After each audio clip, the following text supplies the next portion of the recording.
Dans cette vidéo, je vais vous parler des correcteurs thermiques. Elle fait suite, cette vidéo, à quelques autres, dont une qui est destinée à vous expliquer ce qu'est le paradigme actuel sur lequel nous nous appuyons pour essayer d'améliorer l'efficacité énergétique de nos habitats. Donc, le correcteur thermique est quelque chose qui est encore peu utilisé aujourd'hui, alors qu'il a été très utilisé dans le passé, qu'il est tombé en désuétude, on l'a carrément complètement oublié, et aujourd'hui on redécouvre tout son intérêt. Sur quoi est-il basé? Il est basé sur le fait qu'un de nos ressentis de confort est lié, entre autres, à nos échanges d'infrarouge avec tous les éléments qui nous entourent. On en émet et on en reçoit, et c'est la résultante de ces échanges qui va nous permettre de nous situer dans des zones de confort ou d'inconfort, qui fluctuent d'ailleurs selon qu'on est l'été ou qu'on est l'hiver. Ce ne sont pas les mêmes zones dans lesquelles on va se situer, mais c'est toujours sur les mêmes échanges que c'est basé. Et donc, là, on va parler de l'hiver, parce que le correcteur thermique, il est là surtout pour l'hiver. Et donc, si je veux recevoir beaucoup d'infrarouge des éléments qui nous entourent, je dois veiller à créer les conditions pour que cela se produise.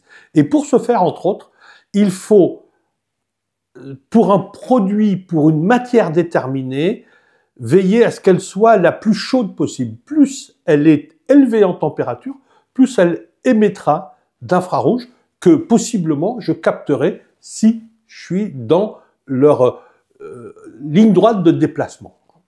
Et donc les parois qui risquent le plus de se refroidir et donc avec lesquelles je pourrais avoir des échanges négatifs, c'est-à-dire que je leur en enverrai plus qu'elles ne m'en renverraient et elles pourraient me générer de l'inconfort, ce sont les parois extérieures pour ce qui concerne l'hiver, puisqu'il fait froid dehors, je voudrais qu'il fasse chaud dedans, et donc ce delta de température, le froid attirant le chaud, fait que la chaleur de mon mur, naturellement, migre vers l'extérieur.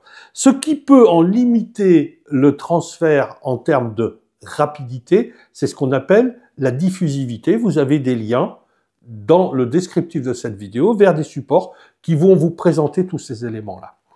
Et donc, le correcteur thermique, sa vocation, c'est justement de ralentir la migration de cette chaleur depuis l'intérieur vers l'extérieur. Et donc, si je la ralentis, eh bien, cette chaleur va me faire monter ma température de surface de quelques degrés. Et ces quelques degrés vont me permettre d'améliorer les émissions d'infrarouge que je capterai, moi, en tant qu'occupant, ou qui seront captées par d'autres éléments qui me les renverront, puisque on est sans arrêt en échange, en interconnexion avec tous les éléments que l'on a dans notre champ visuel. En gros, si on se tourne et tout ce que l'on peut voir, eh bien, on échange avec.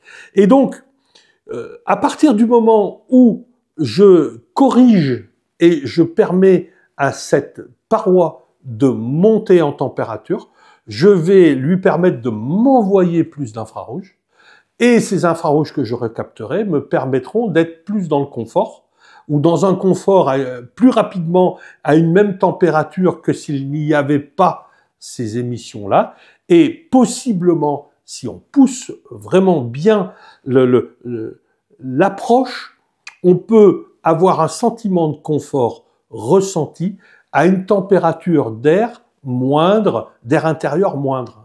Donc ça, c'est ce qu'on appelle le correcteur thermique. Et ce correcteur thermique ne peut s'envisager en termes de ressenti de confort des occupants que par l'intérieur de la façade. Mettre un correcteur thermique à l'extérieur n'a aucun sens. À l'extérieur, on va mettre un isolant, éventuellement. On en a parlé dans une autre vidéo. À l'intérieur, on peut mettre aussi un isolant. On en a parlé dans une autre vidéo. Mais le correcteur thermique, lui, ne doit s'envisager que à l'intérieur pour que j'en tire, moi, du profit. Est-ce qu'il a besoin d'avoir des épaisseurs très importantes? Non. Quelques centimètres suffisent. Mais là, on entre plus dans la technique du fonctionnement et de la réalisation. Et donc, je pense que l'important, c'est de savoir qu'il est basé sur un échange d'infrarouge entre la paroi et nous-mêmes, hein, et donc de favoriser par quelques centimètres d'un correcteur thermique. Parmi les correcteurs thermiques, on peut situer les enduits terre-paille, le chanvre chaud, il y en a d'autres, hein. Le bois est un excellent correcteur thermique à lui seul, hein. Et je le redis, quelques centimètres suffisent à générer un changement dans mes ressentis de confort et dans mes besoins de chauffage. Voilà ce qu'est un correcteur thermique.